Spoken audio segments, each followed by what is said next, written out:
in-laws, and at the time I just wasn't getting what I needed, and I felt that it was time for change, and my change was I'm not going anymore. Yeah. That was a change. Yeah. So my mother-in-law came to the house one day and she says, hey, you know, try the church over there? And I was like, yeah, I'll go. She said, oh, the pastor wears Jordans. And I was walking in the kitchen and I was like, huh?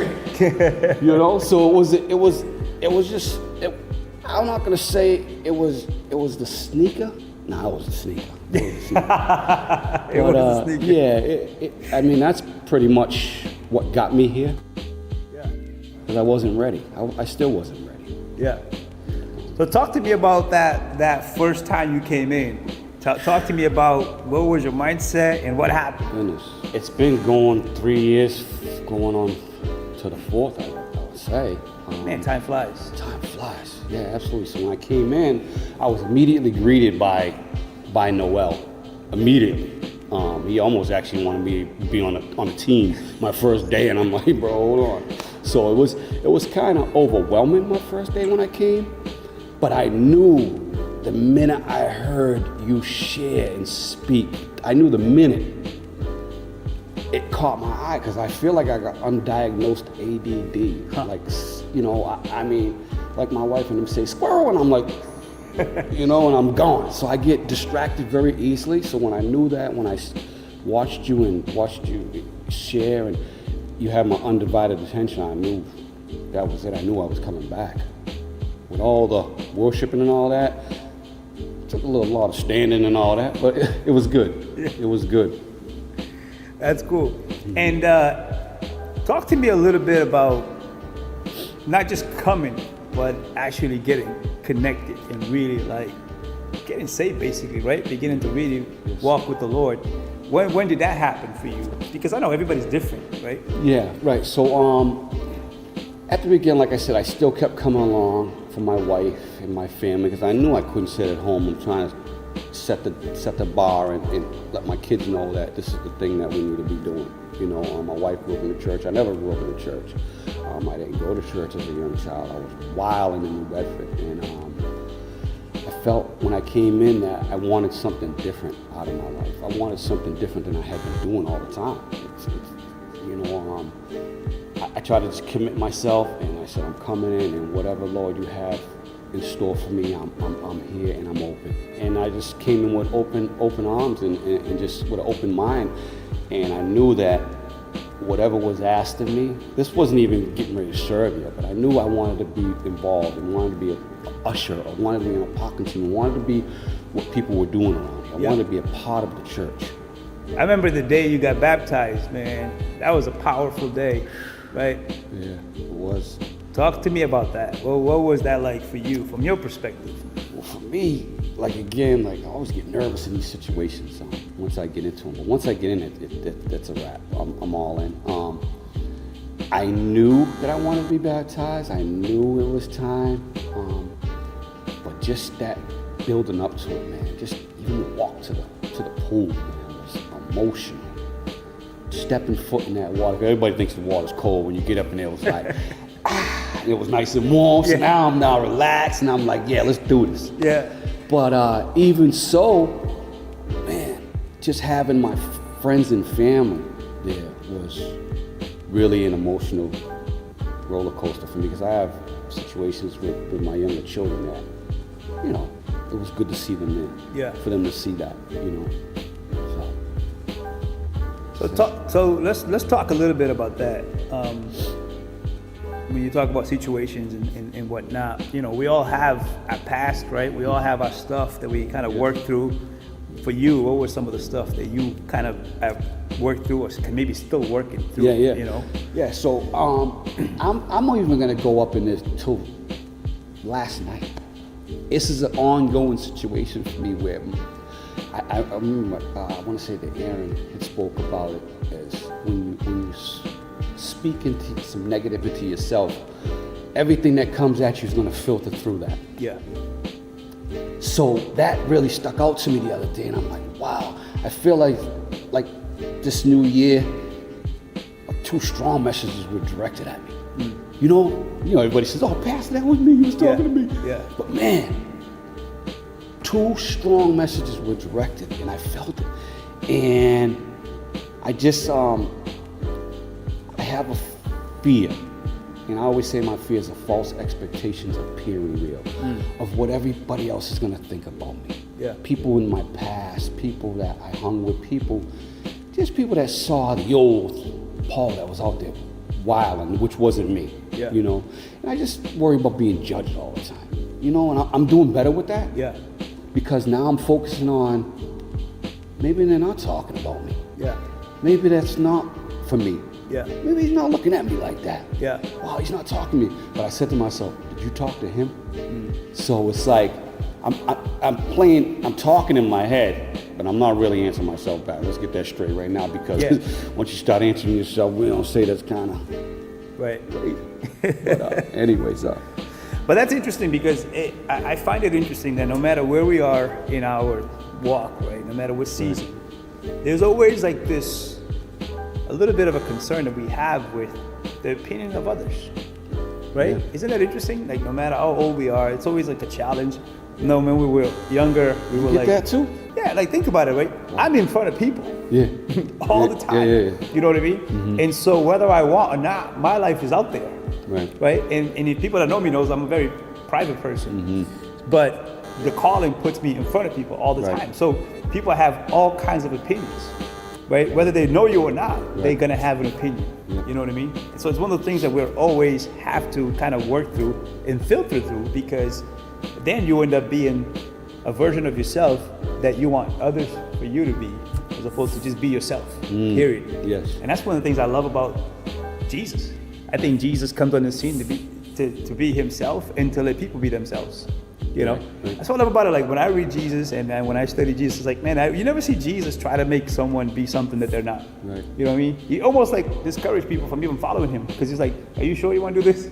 You know what I mean? Because he wants it to be your own self, you know, coming and wanting to be a part of that. So I think it's powerful to see your journey, you know, the little that I know, you know what I mean? Because I'm sure there's so much more that there's always going to be opinions no matter what, you know, but prayerfully we can keep bridging that gap between what people are saying about us, but what God's saying about us. Right. You know what I mean? And that to me is the most important, critical thing that we're trying to get to, this new normal. It's like this new normal is, man, we're just trying to be who God calls us to be. Right. We like Jordans, we wear them. You know what I'm saying? We like hoodies, we wear them. You know what I mean? Like, just be us. Obviously that's just from clothes standpoint, but to me, for any area, from any level of life, period, let's just be us in Christ. That's the freedom. You know what I mean? So, and speaking of that, like you've worked with the whole freedom crew and the whole freedom aspect, which is a big part of what we do here with the addiction. Mm-hmm. Talk to me about that. Like, what made you want to be part of that, and how is it for you working in that? Right. So, again, we're gonna mention Noel. All right, it's Noel. Shout out to Noel.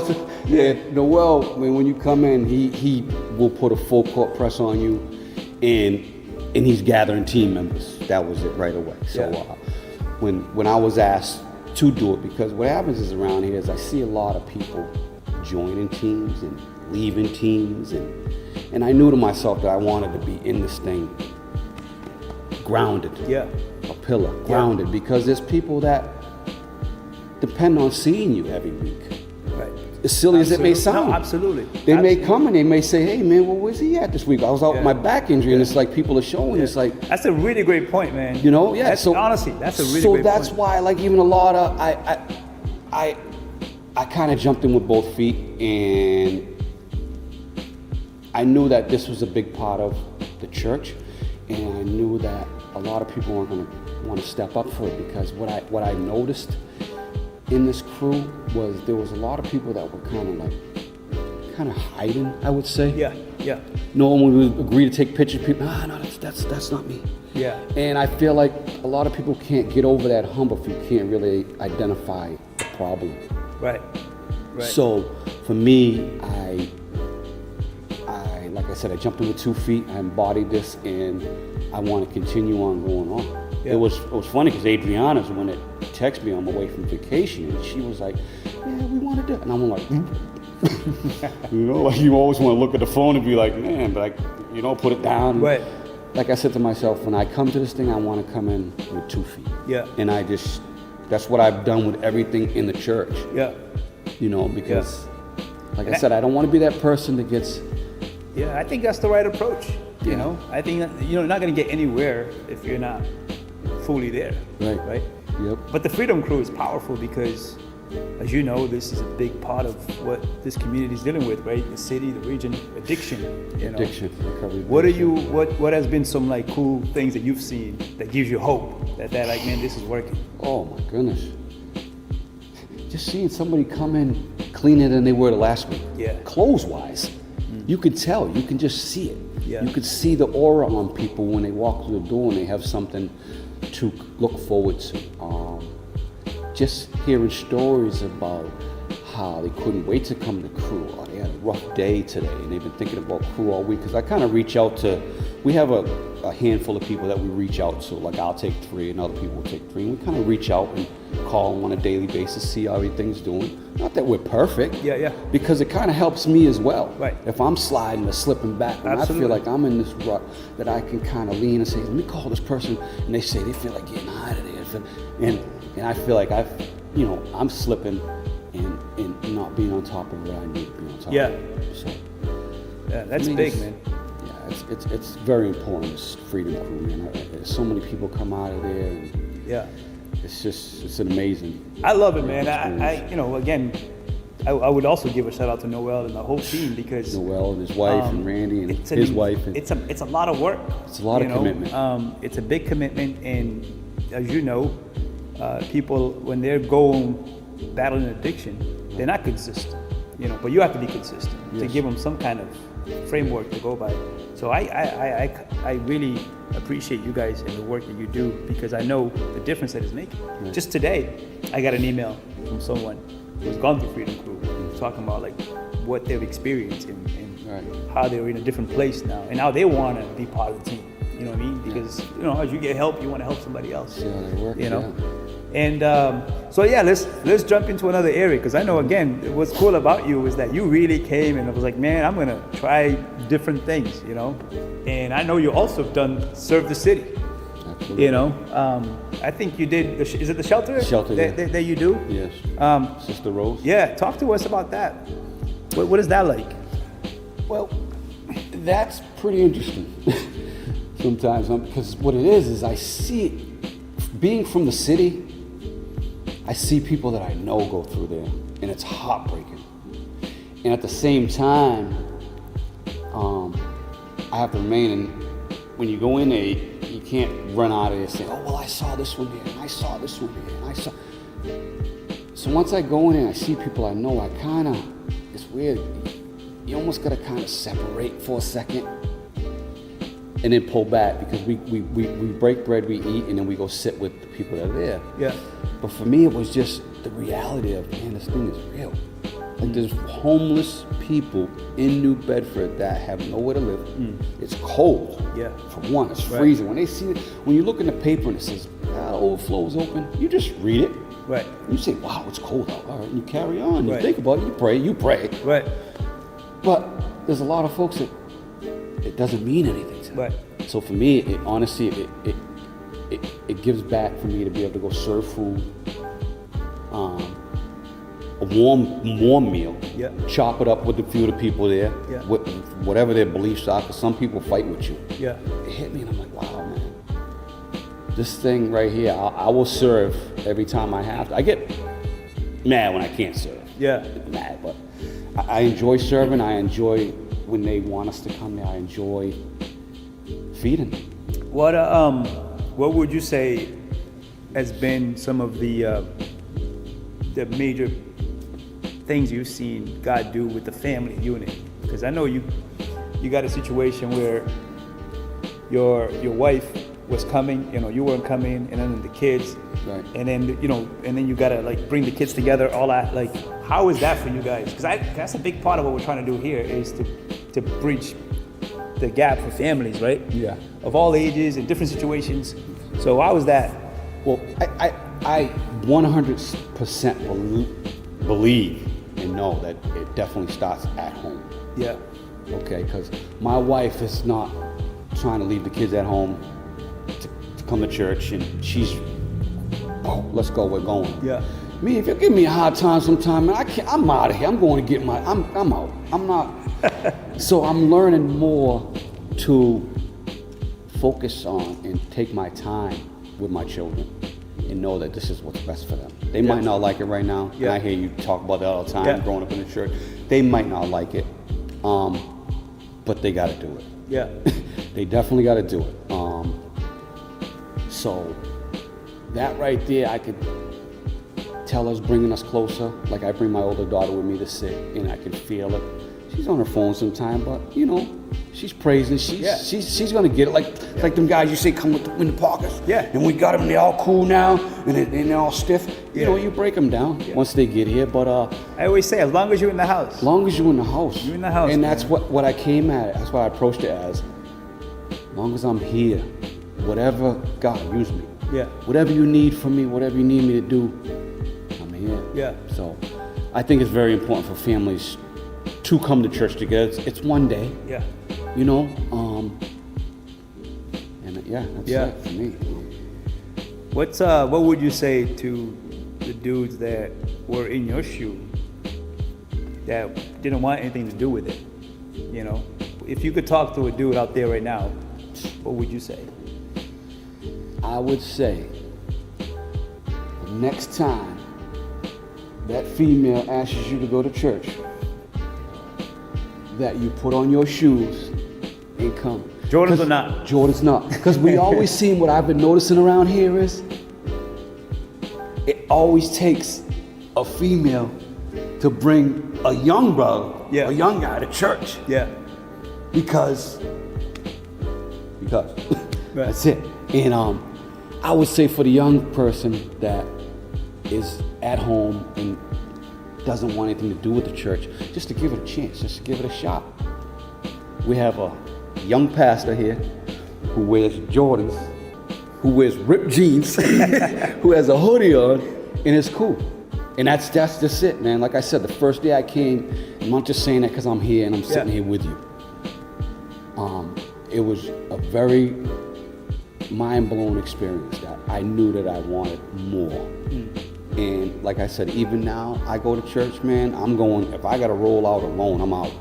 I'm not, and I'm double dipping too. That's happening. So that's a big part for me, man. I would say just come, just try it. You don't have to stay. Yeah. You don't. I got some young brothers right now that call me, hey, you going to church this morning? And part of me sometimes wants to stay home. And I say, wait, they might come today. Right. Let me go. Right. You know? So, exactly. What's your favorite thing about this community, man? What do you like about it? You know. My favorite thing about this community is when something needs to get done, it gets done. Yeah. We come in numbers. Yeah.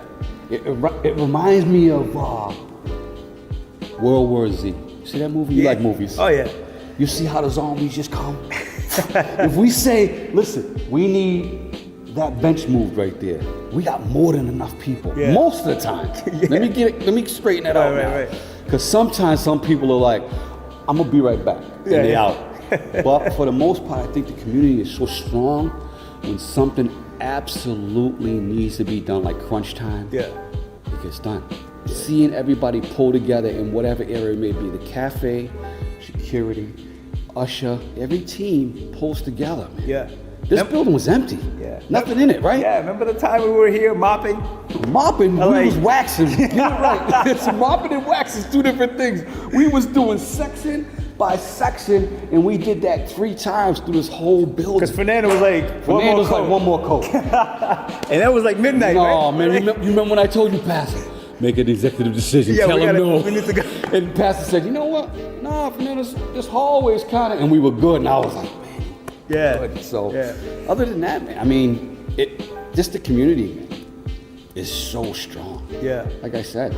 And you will get picked off if you're trying to hide out. Yeah. You'll get picked off, so don't be trying to hide on us. Yes, sir. So last question, right? We're going into this new year, like you just said, start of the year strong, a couple of strong messages. Last night we had a prayer, powerful. So powerful. What's your expectations for this year, man? What are you looking forward to? What do you think God's speaking to you about? First and foremost, if I can get past this, man, what are they thinking about me? Yeah. You know what I'm saying? That's what I'm working on first. What I see more is just to touch more people coming through the Freedom Crew. Touching more people, getting more people. One of the things I would love to see is that shopping center that's through that wall right there. We're gonna bust that wall down and that's gone. Come on. Because there's too many people here. Yeah. You know what I'm saying? We've gone to 3 services for a reason. Yeah. I would love to see us own this whole building. Yeah, amen, man. Here. I love that. That's what I want to see. I love that. And then everything else is gonna fall. Yeah. Amen. Amen. You know? So I want to say this as we close this, that I don't know what people are thinking about you, but here's what I think about you. I see a pillar. I see someone who came in, really gave his best. He's giving his best, and I believe that's what God cares about at the end of the day. That we are here to do our best because we understand what He's done for us, and now we want to live up to that. And none of us are perfect.